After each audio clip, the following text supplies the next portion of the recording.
Tino Cochino Radio. With Grammy nominated. Is that weird now? You got to throw that before everything? Yeah, it is weird. Grammy nominated H.E.R. is here. We got a lot of people too. Make some noise for H.E.R. Hey. Yay! Hey. They told everyone to be quiet, and I just told them to yell, so I'm sorry. That was my fault. How is life, before we talk work or anything, just life for you right now? How are we feeling? Life is incredible. I cannot complain. I'm very happy right now. I'm in a very good place. So many great things are happening, and God is blessing me. I'm doing what I love every day, so I'm so happy. You were talking about it on stage a second ago. 2 years ago, I would have never thought this is happening. Yeah. So 2 years ago, for people that might just now be finding out about you, where were you? What was your situation like? So I was I released Volume 1 about 2.5 years ago. I was trying to figure out whether I was going to go to college. I graduated high school in 2015 and was trying to figure it out. Like, okay, am I going to be in this music thing 100%? And I stayed the path, and I just was trying to figure out who I was as an artist and what I wanted to represent. And I started making songs that were in that Volume 1 world, very personal, honest songs. And then I dropped Volume 1 just to see what would happen. And here I am.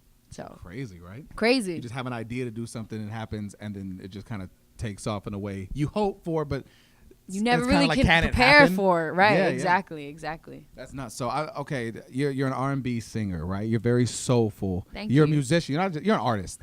Thank you. But I need some advice. I need to know if I'm in the wrong. Okay. So I'm going through this breakup right now. Uh-huh. Okay. So I need a female perspective. Okay. Best friend. She's awesome. Amazing woman. But for like the past year, it's been a super up and down. Like, we're not, the intimacy just not there on both of our parts. And you work at it, but it doesn't. It's just the same result. Okay. So I decide I need to get out of this situation. It's not fair to you. It's not fair to me. And it's an agreement, and so it's done. Right. Is that a fair thing to do, or am I? It's fair. I mean, I'm not being super selfish, right? Not at all. It's fair. You have to, like, people hold on for no reason. When you see something is not working time and time again, get out of the situation. Too many people are stuck and wanting a different result and expect something different. And I just think you have to listen to yourself, and you listen to yourself, and it's not fair to that person if you stayed in the situation. We were talking about that on the air today, and someone called in. They're like, look, you invested time. It was 5 years. You need to just stick to it. And I'm like, bro, but I'm 31 now. Let's say I live another 30 years. That's still another 30 years I got to, like, do you want to just deal with that or just keep it moving? No. I mean, if you're unhappy, you're unhappy.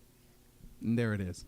That's all I wanted you to come here for. Yeah. Bye. Now, you recently talked. You talked with Janet Jackson. Yeah. What is that conversation? I've met her before, and it's one of those things where it's just like, tell me if you felt the same way.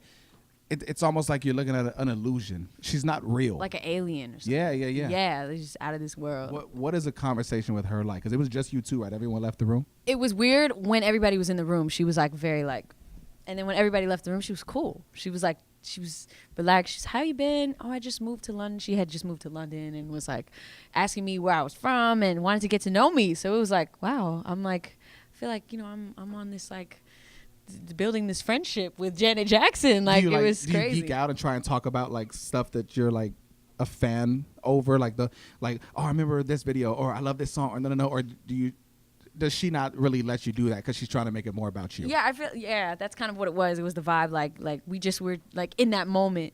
It wasn't about the music at that moment. It was really about just me. Like, she wanted to get to know me, which was really cool. But I complimented her shoes, and she was like, "Oh, thanks, I got them at so and so." I was like, "Wow, this is like my girl right now." Like, you it was. Janet shops at Target. She probably everybody goes to Target. Target's great. Right? I mean, come on, it's Target. What is your family situation like when it comes to saying I want to do music? Like, this is my dream. I mean, some families seem super supportive, and some families are like, yo, I need you to get a real job. My family did music, and they embraced me and like not forced me to do music. They made it available to me. It was instruments in my house because my dad's a musician, and his band would rehearse in our living room. So when I came out the womb, it was music all around me. And my mom, she used to bring me to any talent show, any club that I could just perform at because she saw that I loved to do it and that I was good at it. And it was something that I loved. She encouraged me to write. They encouraged me so much and pushed me to be the best. Like, they really wanted me to get good, and they saw that I loved it. And I don't know, I was blessed to have a family like that. Did they like the idea at first when it was like, no one's gonna know my image type of thing, or were they like, no, they need to see you? Yeah, girl. they were. They were. What's wrong with you? They definitely were. But when I explained, like, look, this is the best way for me to present this music, because we've lost sight of what's important. People are too focused on those things, like too focused on the image. And, you know, I really wanted to make it about my lyrics. I didn't want a bunch of followers because people think I'm pretty or something. You know what I mean? I wanted it to be about the music, and it worked. I think people now don't even care, you know, to see what I look like. They just love the music. And so we got to talk about this. Obviously, it's like the biggest thing, and everyone's talking about R&B again. Jacquees made the statement. He is the king of R&B right now for this generation. Right. How does that make you feel? Are you in agreement? You can't. Well, I think even if you are, you should never be the one to say it. Like Michael, Prince, they never stated themselves. They didn't have to. They didn't have to, exactly. So you can't put anything on. Now you put pressure on yourself. Now you got to come with it. Now if that next song is not a hit. See what I'm saying? Damn. You see what I'm saying? You can't. That's a big thing to put on yourself. But he has yet to prove himself. He does, and we all do. I mean, even Beyonce is still proving that she is the great. You know what I mean? Like, she's still staying relevant. So you don't put that name I feel on like yourself. When you say Beyonce and you think Jay-Z, like, you're thinking two of the greatest ever, right? And again, they don't stop. They keep putting out music. Stop. They keep putting on tours. They keep doing what they do. I think it's just in your blood, right? Yeah. It's just you. Yeah. You're never happy. Not happy, but no, you're never content. Yes, absolutely. Final question: who is the queen of R&B right now? The queen of R&B? Okay, hold on. No, I messed it up based on what we just said. I messed it up on what we just said. Ladies and gentlemen, give it up for the queen of R&B right now. Her. Make some noise for her. Tino Cochino Radio. Bye. Thank you for the time. Thank you. Tino Cochino Radio.